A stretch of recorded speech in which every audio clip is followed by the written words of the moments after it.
What is going on? What is going on? Thank y'all so much for tuning into another episode of Beyond the Hustle. I am your MC, Daniel Tatamy, and join with me, as always, Mr. Serial Entrepreneur himself, Paul Renee Jr. What is going on? What is going on? This is episode 23. No, wait. 24. 24. Yes, sir. Hey, what's going on? It is I, your tax guy and serial entrepreneur, Paul Renee Jr. I'm here with Maestro.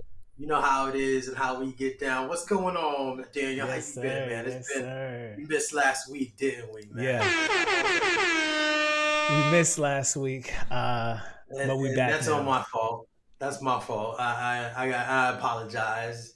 You know, I'm international with it, so I was over there in Colombia and told Daniel, hey, we can go ahead and stream while I'm on my way back and everything. And he's like, nah, we got to be in the laboratories, you know, we those scientists cooking it up. So, you know, the maestro wasn't pleased. He wants the production to be of satisfactory for you guys, America. So, but yeah, man, I was out there in Colombia. What were you doing while I was out there in Colombia, man? What's been going on? Man, sleeping, catching up. I had some video editing work I got to do, some client work I got to do. Taking on new clients, podcasting clients. So we'll be producing podcasts for a couple of clients, and trying to relax, man. I've been trying to like really focus in on like the family a lot more now. So like I've been like Sundays is our family day, so like I try to like close down everything. This last Sunday, I got a headache, man. I laid down. I had a real bad headache. I took some days off at the gym, which I'm feeling guilty for, but like, it was some well-needed rest. Rest is important. Just trying to catch it with that. Yeah. I feel you on that. That's why I had to go out to Colombia, man, and decompress after a good successful tax season. You know, I had to. Dude, you was on it, bro. You was busy. Tell me about it, bro. But that's what I'm here for, to serve America and help them save and not pay into these taxes if they don't need to, and to help them maximize that tax refund if they qualify for it. So, and I'm still here. You know, it goes throughout the whole year too. It really doesn't die down until about November, December for me. Really? You know, so yeah. You know, people have extensions that they filed, and so they come through throughout the year, and then you have people who haven't even filed at all or have like several years to do. And so, you know, they end up hitting me up and I end up taking care of them. It's been like that for 15 years, a good 15 years, man. What's the furthest back you've ever had a client try to file? Like 5 years back, 6 years back? Like what's 6 years? 6 years. Yeah, after 6 years, the IRS says, all right, you got that one. All right. But, you know, we'll let you slide after 6 years. So I've had to go back 6 years and find in the archives the, you know, software from 6 years ago in order to help them, you know, maximize their tax return. Hasn't happened these recent years, but there was a time where I had to go back for someone about 6 years, and that's the longest I've ever had to backtrack for someone. Wow. So definitely, man, it keeps me busy. And for those who don't know my story, from the taxes, I ventured into real estate and sales and started teaching people sales. That's one of my that's my love right there, is teaching them, you know, teaching people sales and coming up and telling them how sales has affected my life, and letting them know some sales techniques that'll work for them in whatever business that they have. And being in the tax business, I've kind of been in and out of different types of businesses, so it allows me to understand how that business operates and then incorporate the sales techniques into those businesses. But we've been what, 24 episodes. I think you've been hearing me ramble about sales all the time. What have you remembered is like one of the number one things that it comes down to sales? What's the number one principle that you have to apply to sales, Daniel? Can you The tell number one America what? principle, like Yeah, for me, or something that, like, what I think is the number one principle. sure. Based off of the conversations that we've had on 24 episodes, right, and me Uh, babbling about sales, what have you retained about what is one of the number one things that comes to sales and being a uh, successful business? it's gonna be a mixture, because like when I think of sales, I think of like what I've learned when I was doing sales, like on the phone years ago, and it was like the ABCs, always be closing. So I think of Okay. that, and what you have said, it's kind of funny. It points kind of to that, because you speak a lot about the rebuttal game, the game of like Okay. rebuttaling. You know, Okay. if someone says something, oh yeah, okay, yeah. Boom, boom, boom, fix your rebuttal, and how would you like to pay for that, or whatever. But like, you speak a lot about rebuttaling, being able to, you know, rebuttal and get to that closing line to secure that sale. Um, in my line of work, my industry and production, I do have to deal with some sort of rebuttals. It's different. It's a different industry, right? Majority of the Yeah. times, if someone's reaching out to me, or if I'm talking to someone, they kind of want, what I have, so I don't have to deal with it like that per se.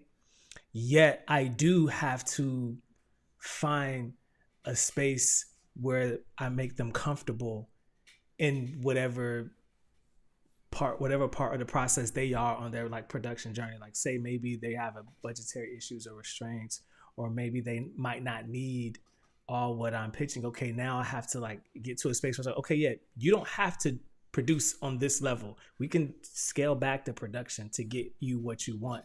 So it's, for me, it's finding what the client needs, right? What they want and what they need for the production they're trying to put on, whether it's just like commercial ad, whether they want to just do social content, whether they want production Yeah. for an event, right? And it may be a decent sized event with a nice, few thousand turnout. Yet I don't have to go in there with 5 or 6 cameras. We can go in there with 2 cameras, based on what you want to capture for the event. If that makes any sense. But we are It in does. episode 24, and in just these 24 episodes, bro, we've encountered, some bumps even within these 24. They don't feel like bumps, because, to our credit, both of us, we remain professional. We remain flexible, malleable, I like to say. And we've kind of dealt with those issues. In my opinion, it just be tooting our horn, bro. We've kind of dealt with them seamlessly, man. Um, Yeah. but through it all, man, we show up, we're here, we're present. And I kind of wanted, there's going to be times where people might not feel like doing, you know, what they have to do or what they want to do. Because when you're responsible for your own, you know, you you can have days off, and I think like you schedule your time off, but it has to be scheduled, because you're going to be responsible for showing up, and you might not even feel like it. One thing that I was listening to Kobe Bryant talk, and one thing that he said was, and it stuck with me even when I was doing the sit down, it was like perfecting the small things, and how you can't be, too tired to do the small things, or escape them. He was shooting in the gym, and I want to say either JJ Redick, or I think it was Steve Kerr. One of them were going into the gym with him, and they were just sitting down watching him shoot, and they was watching the drills that he was doing, and he was doing drills that you learn like in high school, Hmm. right? He's doing like these very low level drills, and he's doing them over and over again for hours. And the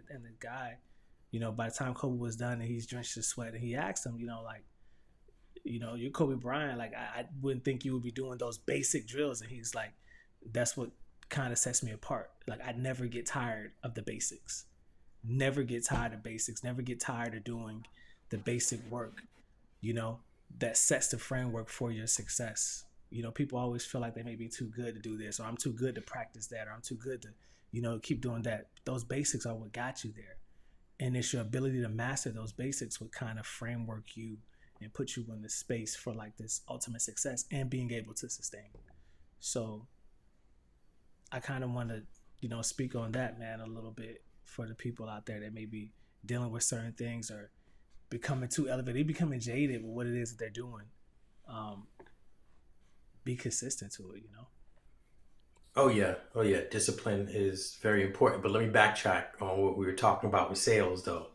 Mm-hmm. Um, that we've been talking about the these 24 episodes that you've been hearing me rambling about. One of the number one principle of sales, Daniel, and you jumped on it. You got it with the always be closing acronym, the ABCs, Mm-hmm. which is, you know, the basics of sales, which kind of falls in line with what you're saying. Oh, don't forget the foundation for every business. Don't forget that foundation. Right. ABCs, always be closing. So it does fall in line with that number one principle that I always say. It's a numbers game. You've got you've got to always be at it. All right. You always got to be pitching. You've always got to be selling, because it ultimately is a numbers game. Okay. And the more you do it, the higher your percentage of being able to close will be. So keep at it. Keep looking for those prospects. Keep talking to those leads. You know, keep pitching your pitches, and ultimately you're gonna succeed. All right. Don't You know, the objections will come, the rejections will come, but those are just detours. They're not, you know, gonna lead to failure. And you should learn from every approach, every sales call. I love cold calls. I love getting people out of the blue, not even expecting that I'm gonna call them, and then Mm-hmm. just running some of the sales tactics that I know. Um, but yeah, the more that you get yourself out there, the more chances you're gonna have of closing. All right, and that's gonna lead to more sales, and definitely that is the foundation that I use. And you're right, man. It's kind of just like the gym, right? You Yeah. know, you've got to do it. You don't feel like doing it some days, Nope. just like how how it's been for these last 24 episodes. It wasn't every episode where we were ready to rock and roll and Yeah. Yeah. excited about getting on, man. You know, um, there's been a lot of things that we sacrificed in order to do this, and I'm proud of us, man. I'm proud of Yeah. you for showing up. I give myself a pat on the back too as well. Um, Really, there were times where I didn't even want to do it, but you lift me up and got me motivated to do it. You know, and I'm like, oh man, I can't let my buddy just go out there alone. Let me go ahead. Let me do this. Let me set up the equipment. I'm gonna go on. All Yeah. right. Yeah.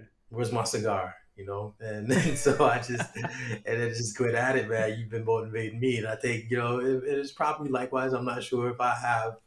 Yeah, for I know sure. I've been, yeah, I know. Yeah, I know I have, For sure. because there were times where you just like, no, I don't want to do this, no, you know. Yeah. But I'm like, come on, man, let's go, you know. So it's cool. Yeah. It's dope. I'm happy to be doing this with you, man. After 24 years, man. You know, I consider you my battle buddy on this podcast, right? Yeah.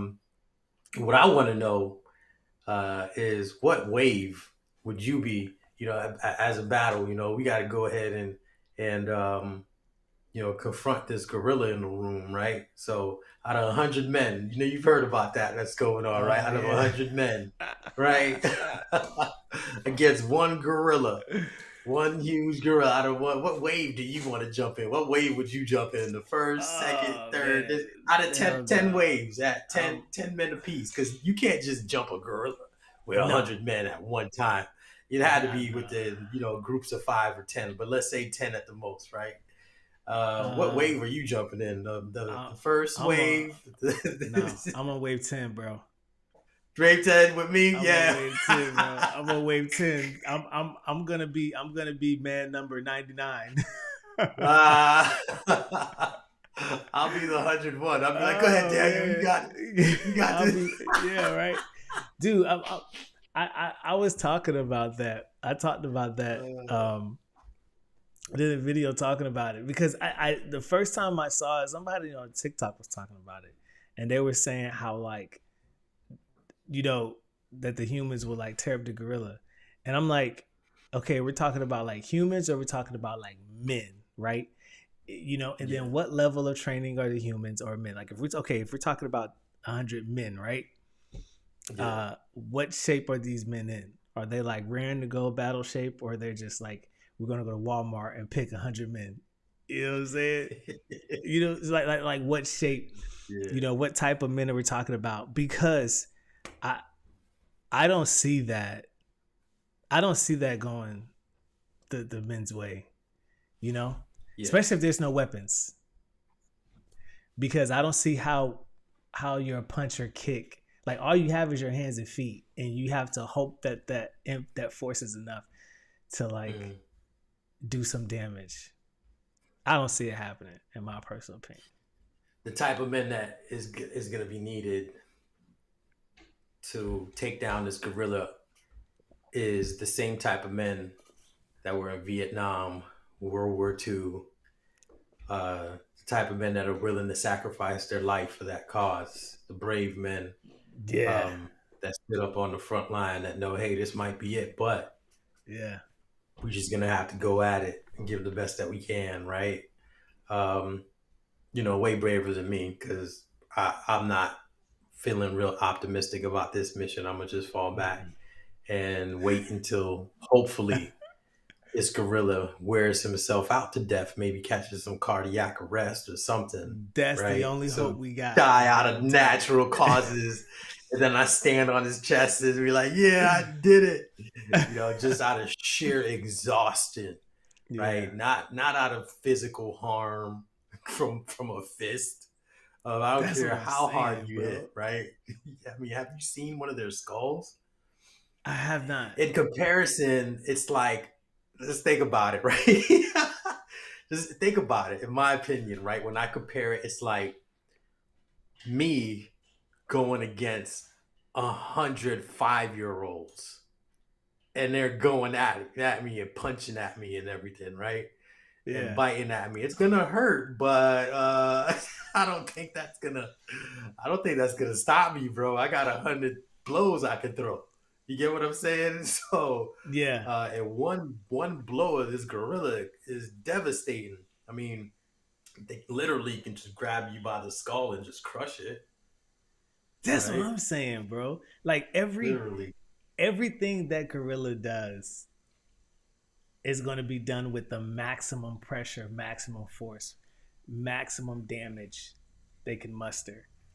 You know, and our bodies and bones like are frail to that. So like everything that gorilla is going to throw at you is going to be the maximum. I don't think maximum is even needed for. I don't think he needs to have push out the maximum of his energy or capacity to take out one guy. You get what I'm saying? He's going to, because it's a gorilla. It's an animal running on instinct. They're not. He's not going to regulate and go half. You know. You don't think so? He's an animal. They don't do anything. They don't do anything haphazardly. And you're talking about humans. I mean, he throws a human into a tree. Like, come on, that human. I don't care. That's so they were doing a lineup with like, what 10 men would you send? And this podcaster, the first man he said is Mark Henry, the wrestler. He said, like, they're like, who you want to line up for the gorilla? He said Mark Henry.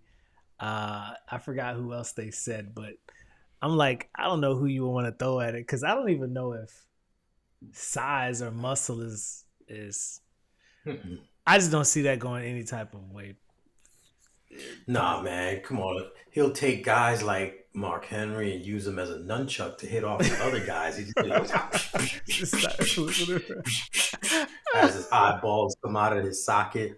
right? And that's what I'm saying. It's not even maximum effort required. These guys can lift cars and stuff and move them and push them, and Like it's it nothing. sounds good. It sounds good when these guys come up with strategies and everything. But only thing I can hope for, and that's why I would be the 100th guy, right? If I had to, is for him to just fall, faint, cardiac arrest, whatever, out of sheer exhaustion.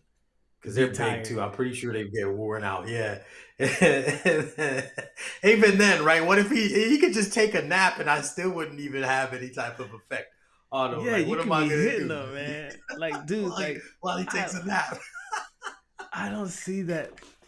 There was one question that somebody posed. They said, how many middle schoolers do you think? Oh no, it was Peter from Family Guy, bro.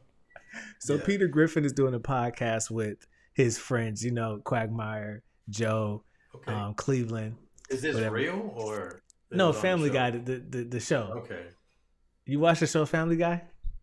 Man, I don't watch TV hard. I like watching movies and stuff. It's a cartoon. It's sort of like a Simpsons type cartoon. It's like an adult cartoon. Yeah, I know what it is. Oh, okay. But he's sitting around doing a podcast, you know, and he's like, how many middle schoolers do you think you can like actually like take on? You know? Like how many middle schoolers? And they're like, you're out of school. You can use what's around you out of school, whatever. But how many do you actually think that you could take on? And so they're doing this. So I posed the questions to my chat group, right? On the game chat. Mm-hmm. And so one of the guys was like, he could take on like 10 and that's it. I'm like, no, bro, you could. Middle schoolers? You know what I'm saying? I think, what do you have? Like 12, 13, and 14-year-olds are middle school, if I'm not mistaken. Yeah, they are. Yeah. I said 10, bro. He said, yeah, man, if they all jumping. I'm like, dude, it's like the gorilla scenario. Every hit, you could punch a middle schooler in the chest and they're done. Mm-hmm. Like, not getting back up. I said, no, I think you could take on more than 10 or 5. He was like 5. He's like, dude, you see how big these kids are? I'm like, no, bro. Like, still. That's a challenge. That's a challenging scenario. That is very. You think that's more challenging? Many? Oh yeah. Then it is. Because first off, you know, we have a different physical makeup than a gorilla, so we can, you know, feel pain that, you know, these middle schoolers will be throwing at us if they hit us in the right spot, right? Our bones aren't as dense and muscles aren't as large as a gorilla, to where it's just going to be like us being fleas when a couple of middle schoolers, they hitting you in the back of the head. That's going to be a totally different scenario. That's true. Right? So that's true. And trip you up, get you on the floor or whatever. You know, I'd still give myself some benefit of doubt and say I'd take on all of them, but you know, that's just my ego jumping. Right, that's what I'm thinking. Right. Especially if you could use what's at the school. Like, I'm thinking like I'm going into a bathroom or a corridor and I'm like 300 in it. No. You know what I'm saying? I'm funneling all y'all in front of me. Right. Here's what would really happen with the middle schoolers. It'll be 2 or 3 of them that approach me, and then once I take those 3 down, right, the others are gonna run away. Right. That's what's gonna happen. Nobody's gonna want to be next, bro. That's since we're talking about middle schoolers. Okay. That's what I'm saying. I'm like, there's a psychological factor that's involved in it. Yeah. But yeah, that's just my makeup. But bro. While I was gone, though, I know when I was in Colombia, I was looking at you know, some posts and some things on social media, and what's come up these last 2 weeks, I think, was the issue with one of the NFL Hall of Famers. I think he's a Hall of Famer, Shannon Sharpe. Did you hear about that situation? I think we talked about that, right? The Shannon Sharpe situation. Yeah, man, that blew me out of the water of what happened to him, and I've got a whole theory behind it. I really do. I analyzed it. Yeah, I analyzed that. it down to myself and was like, yeah, this makes sense, right? But This gotta be it. No, I got yeah, this it has to. But my question was about the whole scenario was how come I don't hear any uproar from women about this accusation, right, of sexual assault or rape? How come these women are not like, hey, this is wrong for you to be falsely accusing a man, right? A man who you've had sex with over hundreds of times, and after the sexual assault incident, you still had sex with him some more, and now you're suing him civilly, of course. Of course, it has to be civilly. You're suing him, and there's no outroar from women.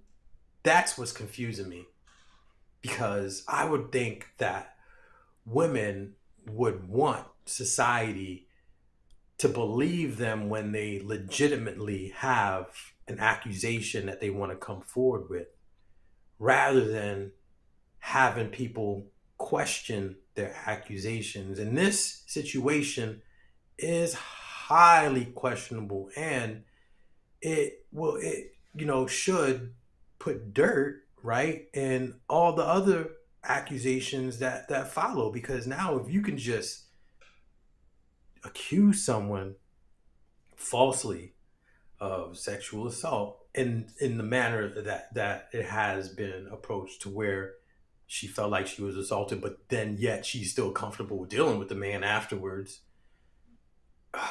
How are women cool with that? you. That's my question on that scenario, and I can tell you about my theory if you want to hear the I theory. yeah, Um, I want to hear the theory. you want to hear the theory? I All right, think that all right. let me say this to your question, and then you get to your theory. I Okay. think that we have a society where a woman, excuse me, accusing. I think the Me Too movement did much more harm than good, right? Because it fostered a society or a culture of where a woman can say that a man did anything to her, right? Not just anything, just anything. And Yeah, the assumption is that she's right out the gate. It's she's automatically right, right?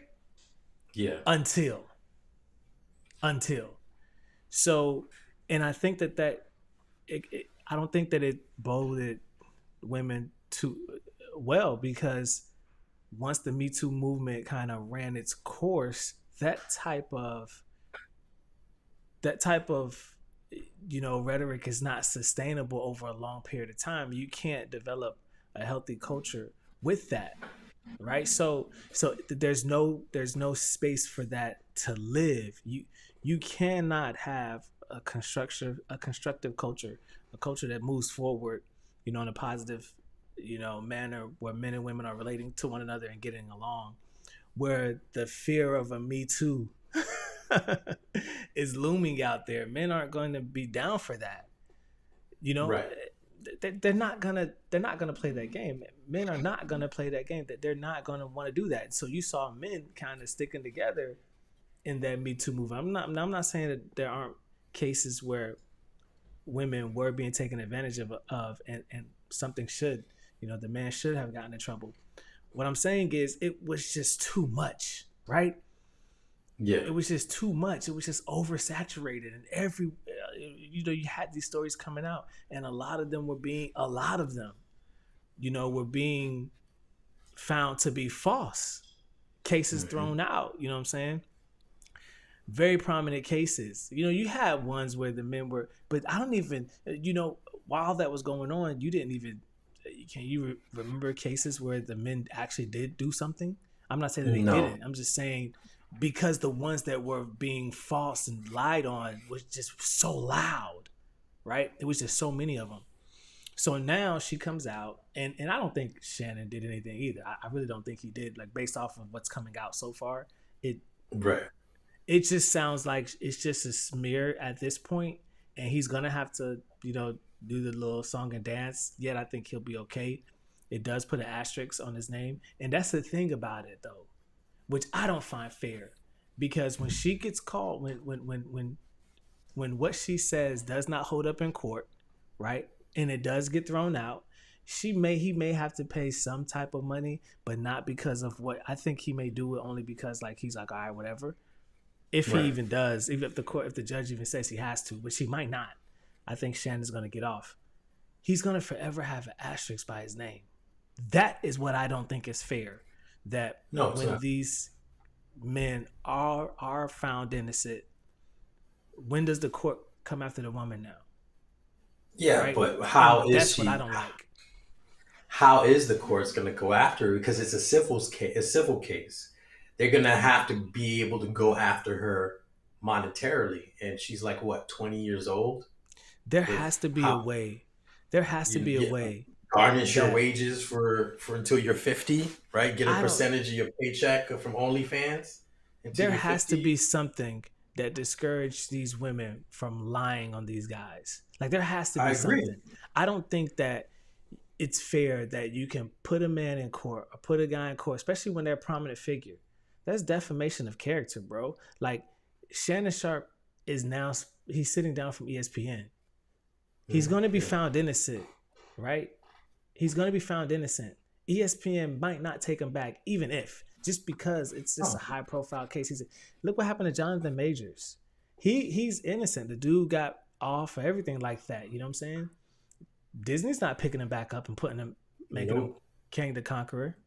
You know, again, like he's just lost that whole franchise deal, and now they're gonna bring him back as a character that Doctor Doom fights, and Doctor Doom's gonna kill him or whatever. He's gonna be off, but like that's just like he doesn't need that role, you know. And now, as a fan of Marvel and Jonathan Majors, I don't get to see him as King the Conqueror. You know what I'm saying? They're gonna put him. He's gonna have those movie series is gonna be crazy. But at any rate, you know, No, they know I what they're think doing that is messing with their brand. yeah, it messes Their with the brand's getting brand, tarnished. right? And so I think that that's happened so much that it's to a point where women don't even care that you know it happens and the women get lied on. So, and I don't think the guys care either.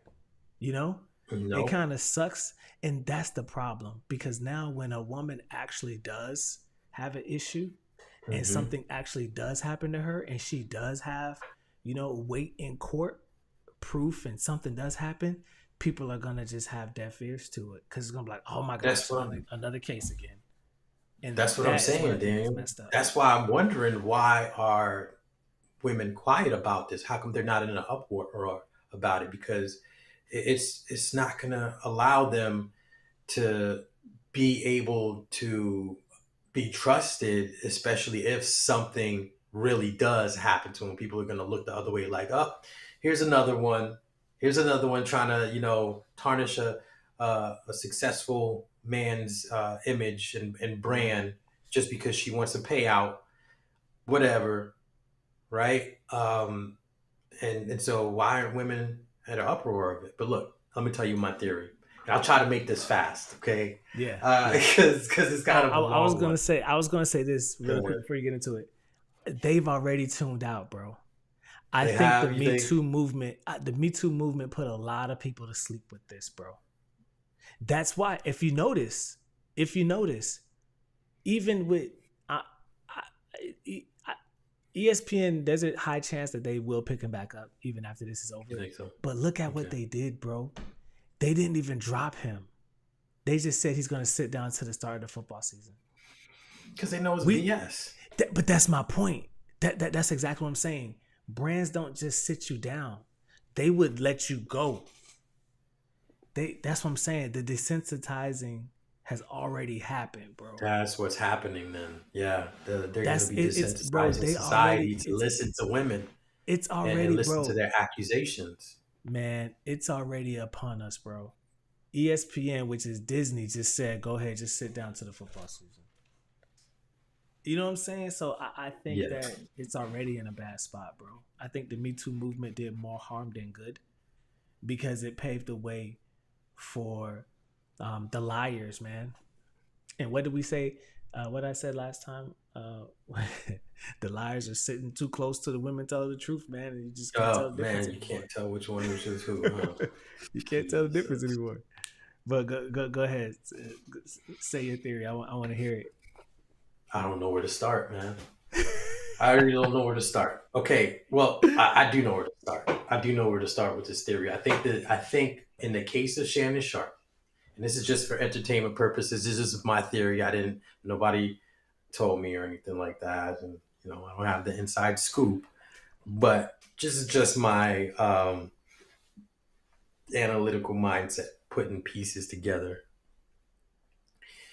I think it all started with Cat Williams, right? Cat Williams. And yeah, and exposing Hollywood and the celebrities that he called out, the Mm, multi-million dollar celebrities that he called yeah. out on Shannon Sharp's show, and Shannon Sharp was sitting there laughing and having a ball and sipping on his drink and everything, like Le Portier. as if he was co-conspirator to the whole thing. You get what I'm saying? And who it could have been a number of those people or their associates with the millions of dollar bankroll Uh, who felt offended. That was like, oh, okay, Shannon Sharp, you think that's funny? All right, you want to put my dirt in the name? You want to talk about me wearing a skirt, or me being a gatekeeper in Hollywood, or all the things I had to do in order to get roles, and it was so funny. yeah. Okay, you know what? How about we expose you then? Mm. Now, uh, we've had this conversation, man. I've spent over 20 years being in a private investigation agency, and it doesn't take a huge budget to get a couple of private investigators to run surveillance for any type of superstar for a year or two. Because when did that incident happen? Like a year ago, right? And these Yeah, guys got. Go ahead. When did that I happen think it with was Cat Williams? That was was last it year, right? 2024 or was it 2025? Oh, it was 2024 because it's when like a lot of 2024. stuff was coming out. Yeah, So yeah. it doesn't take a huge budget, especially with these guys who have multi-million dollars in their pocket just to spend. Like, that budget could have been spent at how some of these guys throw money in a club. Okay, Mm, so for one of those guys to get upset and was like, okay, you know what? We're gonna find out what's in your closet, Shannon. Okay, let's find mm, out what's going on and expose you since you think that was funny. So um, they could have hired a lawyer who has private investigators, all right, and says, sit on Shannon and let's see what happens. Use mm. all the tools and that's necessary to find out. Some of these lawyers are unethical, as we can see. That guy who's been dealing with this case, Tony Bugsby, has I think been exposed for doing some unethical things or whatnot. I think that one case that he did with Jay Z was dismissed or something, right? Because they Right. found no merit behind it, but he was pushing it hard, right? And so that kind of gives you an idea of the type of character that So of that's who tipped attorney up that the you're dealing with. case. I didn't know. Yeah, Wait, Tony, so Tony, he's representing the chick. the girl. Yeah, yeah. Wow. And so let's get back to that, right? So one of these guys who felt hurt called him up and was like, "Hey, I put an investigator on him. What's the budget? Here's the budget. Mm. $250,000, which is nothing to them. Like one of their cars probably cost that. And they're like, okay, here, sit on this. As a retainer, use what you need, plus expenses, right? Um, and so Shannon goes and does nothing illegal. We can all talk about, okay, the age difference and all that stuff. Ain't nothing wrong with Now, that. mind you, sometimes, and this is just going far and beyond, but it happens. Sometimes these people, and I know based off of my experience in some of these corporate cases that I worked on, right? Which Mhm. is which had lower budgets than what these guys have.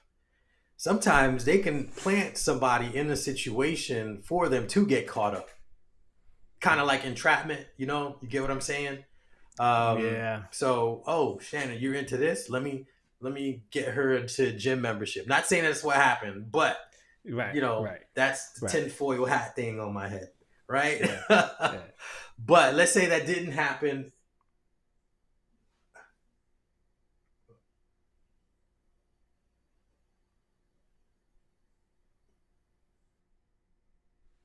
Uh-oh.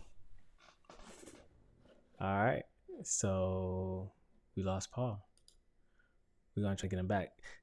My whole thing with Shannon Sharpe and everything that he has going on. So I don't care so much that, you know what I'm saying, who she is or her age or anything like that. Even have a problem with what he's doing. Yeah, she's an OnlyFans model and people can say, okay, yeah, he shouldn't be doing that. I get it.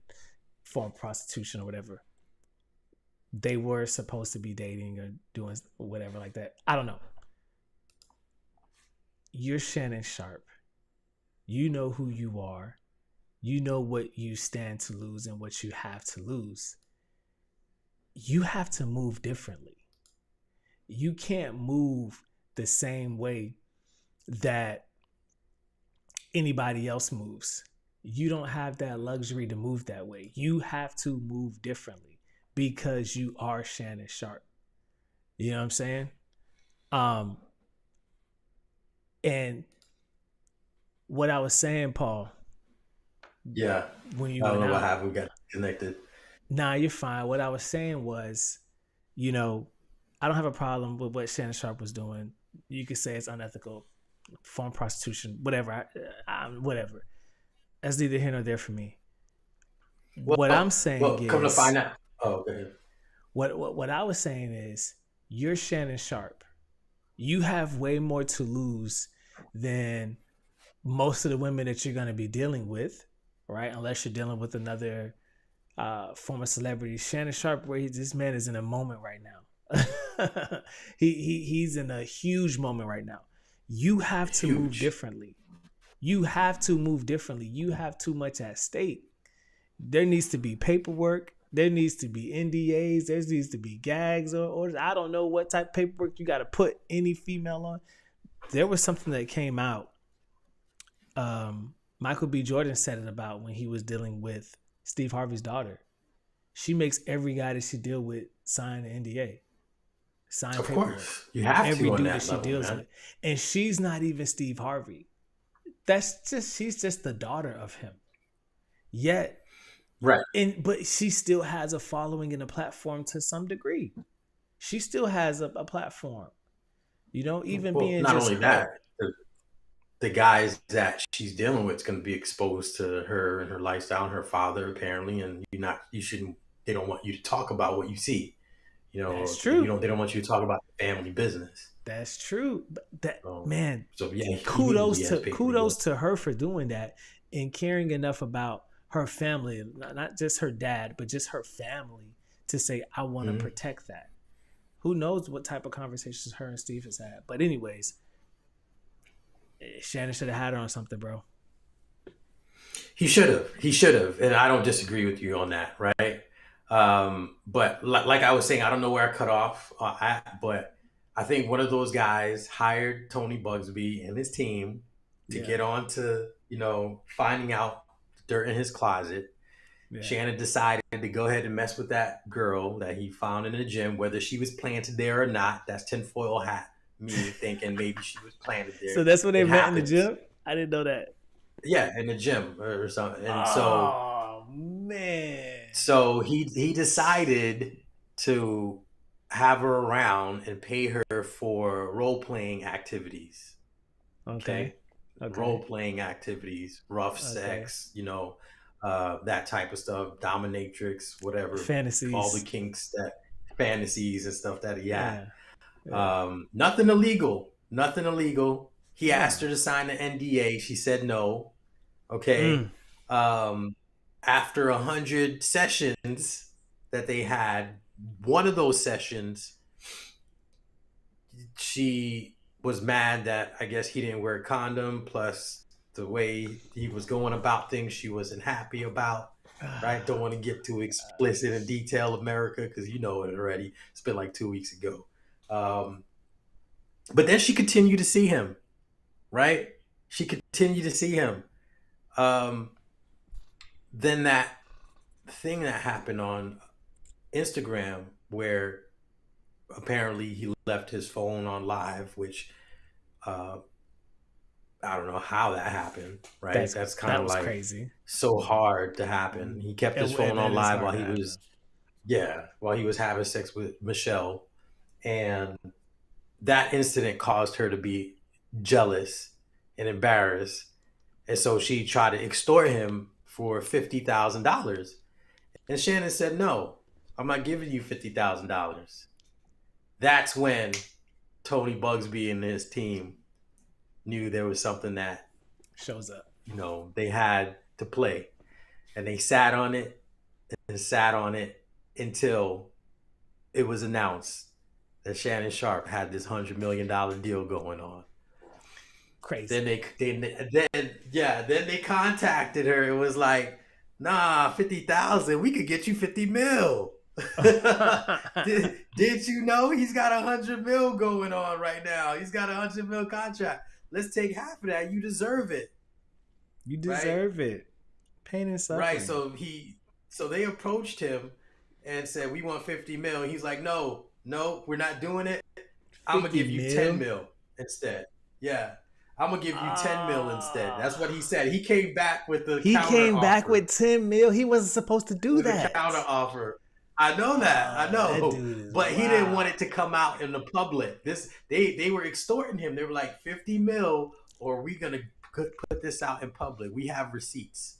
Okay. We have videos. We have text messages. We have receipts. And we'll put this out in public and say that you sexually assaulted her. You know, if you don't give us this 50 mil. He was like, nah. He didn't want to lose the 100 mil. So he's like, I'll give you 10 instead. Yeah. And this 19-year-old OnlyFans model who gets $5 a month for subscriptions turned down $10 million. I doubt it. That follow the numbers, guys. She did. She turned down $10 million and said, no, 50 mil. That's because the lawyer was like, that 10 mil is supposed to be for me. All right. You need to get the other 40 mil on the table. You need to get How is it possible? 40. Right. And that says it all. How is it possible that a 19-year-old OnlyFans model who's getting $5 a month subscription probably doesn't have, that many people subscribe to her OnlyFans, because everybody thinks they don't need to work, at that young age, and then that mindset, the lazy mindset, thinks they don't need to work and all they got to do is show them, their private parts and they can be set for life. Yeah. How is it possible that she turned down $10 million? That's because she had someone whispering in her ear, let's get more. We can get you more. He signed this $100 million contract. We can get you more. Right? That's crazy. So that's my theory. That's my theory, is that someone in Hollywood sicked the team on him because they were upset. They found out through whatever surveillance methods that one of his, girls were upset at him. Yeah. And don't you see what the pattern is? Everyone's claiming sexual assault and rape. So let's do that for him, and we'll mess up his brand. He's gonna settle anyway because he doesn't want his brand to mess up. He's dealing with Disney. Yeah. Let's go for half of that. And she said, yeah. And the thing about it is, with that allegation, is it does mess up your brand. Even when you're found innocent, it's like a stain on your brand. Before this, it used to be drugs that was an asterisk on your brand. But Charlie Sheen and Robert Downey Jr., their comebacks kind of like took that stain away. There's ways that, and who knows, man, Jonathan Majors and Shannon Sharpe may take this allegation stain away. Jonathan Majors gets back into Hollywood. He does this Marvel role, and maybe they do this with him with Dr. Doom to kind of like test the waters and see if the fans are still down with Jonathan Majors, which we are. Like, yeah. You know, and then they give him a larger role. Wasn't he found guilty though? No. No. The only thing that they said that he shouldn't have like tried to like push her because he was running from her. Exactly. He ran from her. What do you because want him he to was do? like, I don't want anything to come up. So he ran from her because he was trying to protect his brand. That's how much my dog said, I'm with Disney. I'm in Marvel, bro. He just did. He just had a huge series pop. Like Jonathan Majors was like he was in his moment. And dude, he did Creed. He did the show with the aliens and the Western, bro. Ah, man, whatever. But he was having a moment, man. Ran. Yeah, and he did that, like, bro. He was on his mountain, on his ascend, dog. Like he wasn't like Shannon. I feel like Shannon is kind of like close to his peak and maybe at his peak, close or maybe at it. Jonathan Majors was going up the hill, bro. He ain't even like touched his peak yet, bro. He was on his way. He was on his way, an aspiring actor. But we have to agree that Shannon Sharp, the thing that made Shannon Sharp a name in the podcast world was Cat Williams. That Cat Williams interview set it up for him. Cat Williams. It attracted everybody. Everyone wanted to get on afterwards, right? Yeah. from and because of the views, that was millions of views, right? Like he surpassed everyone that you know in the podcast world with that Cat Williams interview. And that ruffled some feathers. You know what I'm saying? And these guys got long money, and it doesn't take that much of a budget to get a team of investigators on you. And it wasn't anything criminal. This had to be a private situation. Of course, it was. It had to be something where someone was financing the budget. If this is all you have on Shannon, it's not enough. This is going to leave us an asterisk on his name, not that big of an asterisk because of the allegation and the way it's gone. If it was like a one-off, maybe the allegation would leave a larger asterisk. But the fact that she went back multiple times after that, and this is someone that you were consistent with, that was like your girlfriend, not in title, but in relationship, you better off having the Instagram live. But that goes to show you Shannon is probably doing a great job at keeping his nose clean too. That is true. Even though I am disappointed in Uck for this, because like, bro, she said no to the NDA. You supposed to be like, carry on, man. I'm just gonna say that, like, that's just $6.6 billion spent. In the vein. Here we go again. In the vein. What are you trying to get out of me this time, dude? We need what do we this is BTH Reacts. All right. In the vein of I ain't gonna say it. Let's just get into it. But you're gonna see why. You're gonna see why I chose. Me up for fail, you guys. It was a beautiful segue. It was a beautiful segue. We're gonna react to some stuff right now. Let's get into it, y'all. Y'all check this out. Let me know if you can hear it. $6.6 billion spent by users in 2023 alone. More than the combined salaries of the NBA, the NHL, Major League Baseball. Everyone's heard of OnlyFans, but no one really knows what it is. There's a house in LA. And there's a girl named Sophie Rain, who's a Christian OnlyFans girl. And she's got a bunch of girls that literally look like they're 12 years old. And they make childlike content on TikTok to be able to promote their OnlyFans. It's like hear mothers that tell me little girls are now like, I want to be a part of the, I love it. Oh my Lord. This is diabolical. It's like a feeder system. So we've had Nala Ray who says she made $14 million. Then we had like China who said she was making like $20 million a month at her height. Is that the reality for most girls? The reality is the average wage of an OnlyFans creator is $180 a month. Were you there long enough to say, I know this is going to be successful? Were you able to figure that out? Yes, the younger the better. Sheesh. This is dark. Okay, I want to show you a couple things. In my head right now, I can think of like 5, 6 guys, 10 guys that I remember, and that's it. I don't ever. So did you see that? What? Which She part? had sex with 100 guys. Oh, God.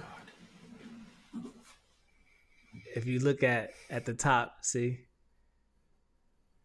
That's how she got famous, bro. At one time. Think of like 5, 6 guys, 10 guys that I remember, and that's it. I don't ever have like one answer. It's fine. So out of 100 guys, she only remembered This 5, 6 is of the them. deep end with Lecrae. Now, 6.6. You see how much money runs through that in 2023 alone, Paul. Mhm. Now let's talk about Let's it be for real. before we get into the say what you're gonna say, and then like before we get into the weirdness of it all and like the nuances of it as a business model, like sex as a business model, as a whole, you know, okay, yeah, I get it. As an employee in the sex industry, that's not great. But go ahead. What you gonna say? $6.6 billion. That's OnlyFans that's getting the majority of that, not the people who are participating in it. Just like porn is a $1 billion industry, majority of these porn stars are not getting any money from it either. You get what I'm saying? They're not owning shares of the company, right? As stated, and I know this being the tax guy, right? I know girls who file their taxes and have OnlyFans. Really? And when I ask them, about it, they're like, yeah, I only sell my feet. I sell feet pics. That's what they tell me, but I don't know. I'm not subscribing to it to find out, right? Right. I highly doubt it. That's a business, But, though. man, It's lucrative. Feet? It's a fetish. Just because it is a business doesn't mean that that's a business you should get into, because it's not lucrative. That's the false narrative that it's projecting on people. The lady just said it. I'm telling you, it's not. If it was a lucrative business, I would tell you, oh, she's making a lot from selling her feet. No, she's not even just selling her feet. Look, once she realized, her intentions might have been like, yeah, let me show my pinky toe. But once she sees that only 2 people wants to see a pinky toe, she's going to start showing a different type of toe, right? And just to try to get it going up. And then realize that it's still not working. And by that time, you already left your footprint on the internet. Mind you, this girl in particular has a child. And you already left your footprint on the internet for your children's friends to be like, hey, I seen your mom, on OnlyFans. Someone, screenshotted or video recorded it and threw it up on the internet. Isn't this your mom? Yeah. Right? Is that easy? They just don't think that far. They don't think that far ahead, man. They think about the now. They think about the fad. They think about the TikTok dances. They think about who's the hottest artist. They don't care about what they're saying. They don't think that far ahead to see how it will mess them up in the future. Not only for their ability to have a family, right, and have the best possible outcome for their family, but and for their kids, and then for themselves. But it's about choice, You got to give them the choice to do what they want to do. Yeah, we're just giving our opinions on it. We can't stop them from doing it. We can't say no or ban it or anything. They're going to do what they want to do, but it's apparent that it's not giving them the best possible outcome in life. Because what happens is similar to the podcast world, right? Before the pioneers of the podcast world, they were making that money when it first started off and set it off, right? Yeah. Which made a trickle down effect. And everybody wanted to be involved. And now since everybody's being involved, the value of the podcast world diminish. Same thing with OnlyFans. The first couple of people who were on it, they were probably making some good chunk of change because it's new. It's new. It's new. Oh, we got this 24-year-old who's showing us everything that we want to see. Yeah. Fast forward, 2-3 years later, it becomes a big thing. Now you got a lot of 24-year-olds that's showing you everything. So it diminished in value, right? So the only thing that really increases in value are things that you can't, make readily available for people. And OnlyFans has made, it readily available for people to see these women exploit themselves. Yeah. And that's why gold is valuable, because you can't just go ahead and make gold. You can't just go ahead and make land, right? That's why it's always going to increase in value. So, yeah. Now, that's what I was saying too. Like, 6.6 billion spent on OnlyFans. Now, if you think about it, that's just OnlyFans, and OnlyFans was not set up to be a porn site.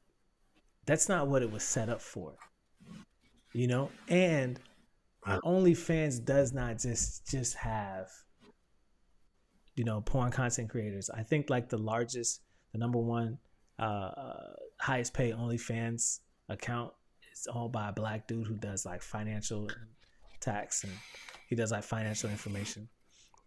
I forgot how much he said he was making at the time. But I mean, a lot of these models, these OnlyFans models, they get signed, quote unquote, to, a company, and they make content for that company. The company produces it on a high level. It looks good. It sounds good, and like that lady just said, like there's a house where this crazy thing to me is like what Lecrae said. It's like a feeder system. You have these young looking girls making this young type content. Come on now. Like, who are you doing that for? And you got some weirdos out there who may like that, but come on, we know what they're doing, because you can put it on TikTok. It's innocent. You know what I'm saying? It's not saying that you're an OnlyFans, model, but come on, man. Kids are gonna see that, and then they're gonna be like, oh, I want to do it, and then that's how you keep it. You keep the business going. Yeah, it's always been like that, Daniel. The porn industry has always been like that. The barely legals, the just turned 18, just turned 19, in the Playboy magazines. It's always been like that. And the main consumer would be married men. That's who spend most money on consumer. Yeah, married men. And then you can get more specific on what type of married men based off of different, characteristics. Because I'll tell you, I'm not subscribing to Jack, right? Like I don't need that type of stuff in my life. No, God no. But yeah, dude, married men that's usually not getting any from their wives and stuff, and so they're sneaking up at the middle of the night to look at that type of stuff. That's crazy.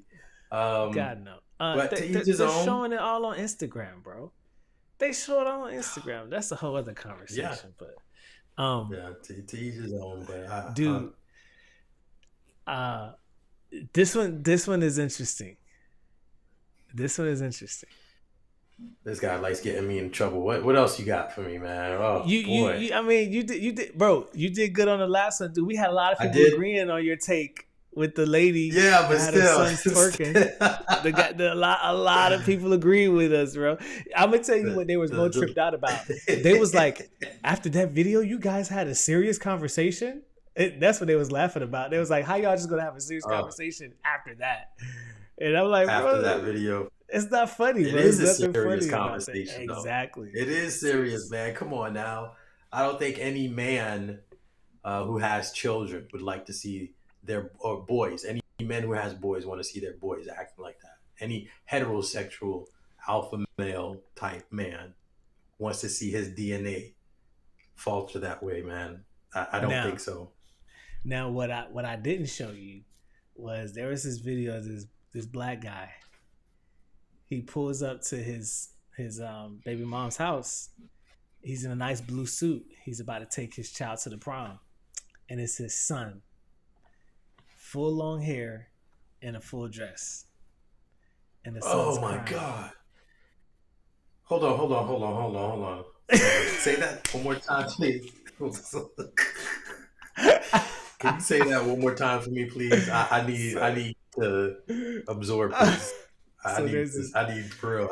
I need this to compute in my brain because I probably should pull it up just for us to something not normal is gonna happen right now that you're trying to throw at me, right? Is that what it is? Yeah. I thought we were cool, Daniel. I thought we were cool. Man, it's crazy doing out here, bro. So there's this black guy. All right. He's taking his child to prom. Pulls up in the car, gets out, nice suit. He walks up the driveway, and the camera pans to his son. Full long hair, you know what I'm saying, like a woman, makeup, nails, and he's in a full dress crying because his dad is there to take him to prom. And the dad didn't approve of his lifestyle before. Said, he disapproved of it. And the neighborhood's out there, the friends out there, the moms out there, oh my gosh, go ahead and cry. And he's holding back the tears, and the dad just walks up slow, ready to take his son to prom, bro.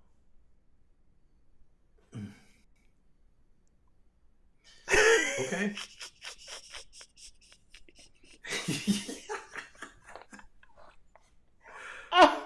He said, okay. Yeah. And the comments pointed to something interesting. Like, what were the comments? As a mom, like, you champion this behavior, like and now you're videotaping it, probably making the dad feel like did the dad know that this was gonna happen? Yeah, the dad, never, kind of like separated from his son. I don't know what made him want to take him to prom like that. But okay, he did. I see what you're saying. So the son was raised by the mother. The dad didn't live there. The dad said, "I'll take the dad." He knew that the son had this alternative lifestyle. Yeah, and so the son was getting ready to go out to prom, and so he's like, "I'm gonna come pick you up and take you." And so when he came to pick him up, the whole neighborhood was sitting there with their camera phones on. And the son didn't know because the dad kind of like separated himself from him because he didn't agree with the lifestyle. The son didn't know his dad was going to come pick him up, in other words. Yeah. Okay. The dad apparently, loves his son. I get it. And and I guess he's just letting his son know that he agrees with the lifestyle that he's choosing and he's still going to love him. And let's go, right? That's what the scenario is. Is that what you're trying to say?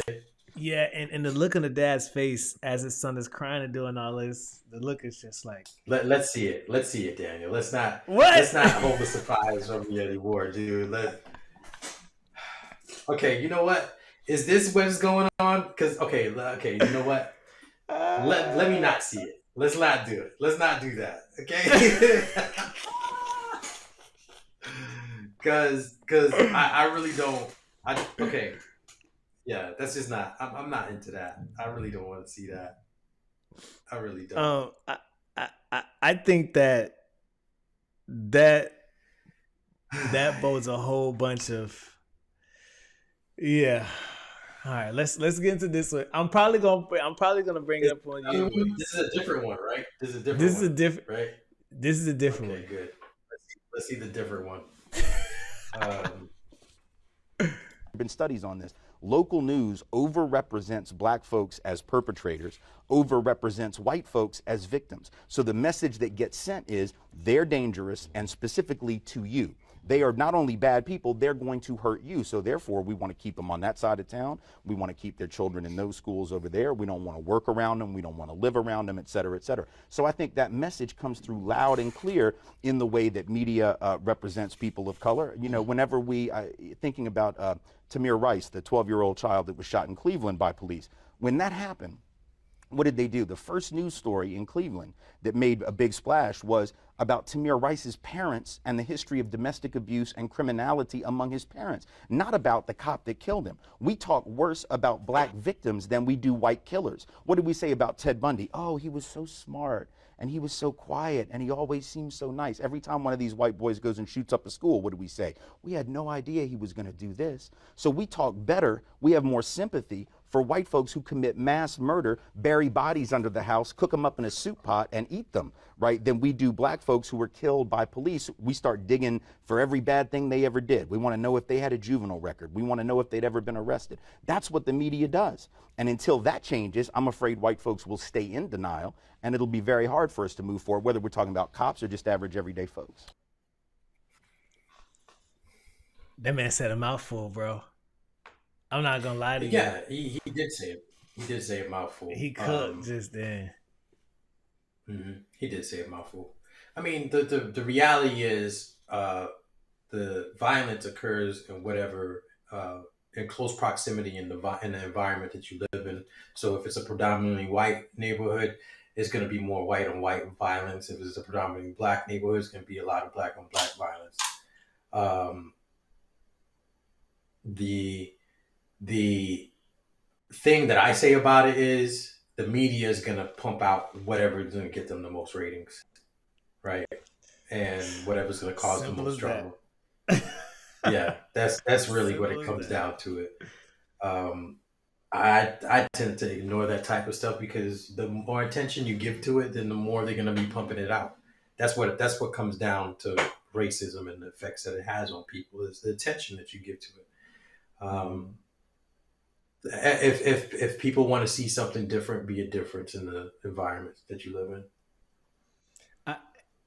Man, and you said a mouthful with that one because I think a perfect example of what you just said is what happened this past election, right? The people actually showed the machine what they wanted. Now, whether you agree with Trump or not, that's not the point. The point is, what I'm saying is, if you want something different, then show something different. So they were saying that there's a study that went out that said that majority of the people that watch like your traditional mainstream news, legacy media, voted Democrat, voted for Kamala. And the people that did not, that got their news from like alternative sources, indie media sources, indie news outlets, predominantly, you know, TikTok, YouTube, and things of that nature, voted for Donald Trump. Yeah. And I think that right there shows you that whether you think the information is true or not, you know, whether you think it's true or not, if you're just tired of what you're being fed, then don't eat there anymore. Plain and simple. And then I agree. It's just like anything else. The only reason why McDonald's and these places, fast food restaurants are in business, and obesity being pushed for the sake of profit. Man, we got to talk about that because I got a crazy theory on that. But anyways, you know, if we weren't so obese as a nation, as a country, if the people wanted more health stuff, if we stopped, you know, moving that way and moved into a more healthy lifestyle, I guarantee you, bro, how people always say, oh, to eat healthy is expensive. If we desired that as a nation, as a country, and we told the market that, they will find a way to make it cheap for us to do it. Of course. You know? Because just like you always say, bro, it's what do the people want? And that's what you're going to get. Of course. And I guarantee you, since there's a lot of people. Watch how mainstream media starts changing. It's already starting to change. Yeah, there's a lot of people that focus their diet on fast food, right? It's easier, it's faster, right after work. They don't have to cook, just $5 menu, you know, and they can feed their kids $15, right? And you they're good for the night. So if people stayed away from it, then there wouldn't be that much, that much fast food restaurants on down every major street, right? Like for example, when I went to Colombia, there was a lot more mom and pop shops than you'd see any type of franchises going on, right? Because they eat healthy out there. The food was different. The way it reacted to my body was different. I felt energized. Look, I felt so energized. I didn't even have to drink coffee, and I felt wide awake. Wow. Right? I ate like once or twice for the day, and I just had so much energy on me, Daniel. Like real talk, and I still feel that way after being there for almost a week. I still feel that effect, right? Of just my energy level spike. It's just different the way the processed food is out here. But mind you, I don't eat fast food out here in America much anyway, right?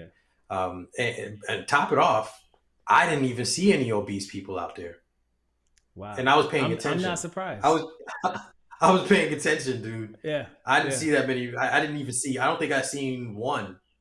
I seen some thick girls or whatever, and guys heavy set, but no obese. I couldn't. Yeah. You don't see it, man. See, out of shape, fat, or big is one thing. Like you're overweight for your size, for your height, and all that. Right. Obese, right? That's a whole other category, and the percentage that sits in that category. That's my thing. Granted, we're not moving the same way, and people have all these theories and reasons why. I mean, I picked up weight even when I got married. I had to get my eating and weight under control after I got married, things of that nature. So I see how it happens, and I get it, right? And I remain sensitive to that. When you start going into the obese category, you move out of the overweight and things of that nature. At that point, I think there's an acceptance that takes place within a person to where there is no plan to go back. And people, you don't know what they're going through as a health and mental issue. I mean, I get it. Want to remain sensitive to that.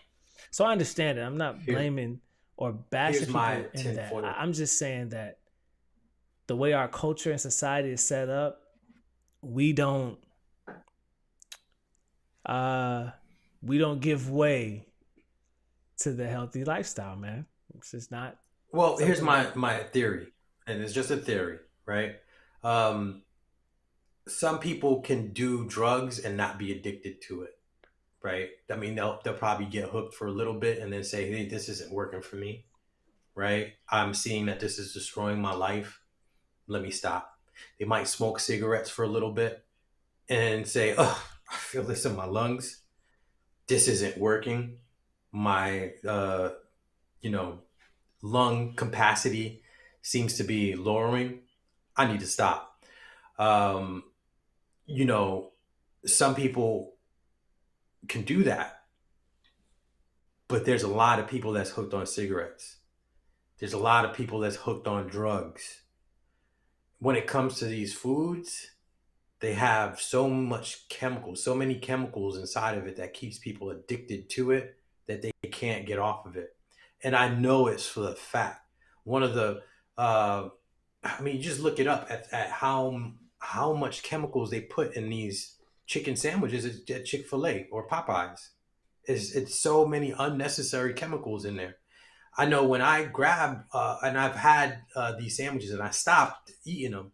Now you might catch me every once in a blue moon if I'm hungry on the road, right? And I can't stop. I got somewhere to eat. Okay, let me get a little something. I'm not saying that I'm a saint and I stay away from them, but I used to eat these type of foods regularly until it got to the point where I was feeling like I was addicted to it. Like I wasn't even hungry, but I'm getting the craving of this chicken sandwich, right? Yeah. And I'm one of these type of people that gets in tune, with my body. I get in tune with my body, and I felt like, man, there's something up with this because I'm not even hungry, but I need this right now. And then that's when I come to find out, like, man, they got like over 30 ingredients in this. That's all chemical, And I'm like, yo, yeah, that's how you do it, right? You want these people coming back. Yeah. You put these chemicals in it that's going to keep them coming back. And so some people aren't as strong as you and I to be like, okay, I'm going to stop eating this. No, they get hooked. They really get hooked as if it is a drug. So I'm not trying to, take accountability away from them, but I do know that there is that influence that comes along with the foods that they eat that keeps them hooked onto it. Just like cigarettes, just like any type of other drug that there is out there, just like alcohol, just like anything that can cause an addiction, it's made that way here. Yeah, I believe you. I agree with you on that. I'm gonna try to find the video next time that talks about what we're talking about, and they break it down and explain like the why even the plus size model and why the beauty standard has shifted from where it once was to now. Except like the larger, obese woman. And I'm not saying anything is wrong with that, or a woman that looks that way. I'm not saying anything is wrong with that. Yet the glorification of it and shifting the beauty standard, and how these obese content creators, all of them are dying young, bro. And they're all dying obese. Man. And it's just like, so you want to celebrate something hard. You even put on cigarettes. You start, dude, when's the last time you've been watching TV or anything, even on social media? When's the last time you've seen a cigarette commercial? Because society was like, bro, smoking is dangerous. It causes cancer, Surgeon General's warning. And dude, you don't even see, you used to see billboards for smoking. When I was growing up, I remember seeing that. I don't see them anymore, bro. They're even trying to make vaping and smoking more healthier, even though vaping is whatever. But they're still trying to. I have my own vices too. I got my cigars that I smoke on, but so I'm not a saint, like I said, and I get through that too. But these things are there to intentionally get people addicted to it. Right. And that's my whole point. Yeah. And they're all in cahoots, because now when you get them sick, they got to go get the medicine. Dude, they got the man, they were saying that these companies that the company that owns these beauty lines that are promoting larger women and saying that this lifestyle is glorious and beautiful, it's the same company that owns these sweets and these candy and these fast food restaurants that then you go and buy the food from, and then they own the clothing that is made for the large, and it's just like, bro, man. And they own the pharmaceutical company that creates insulin for diabetes, man, right? You can say conspiracy.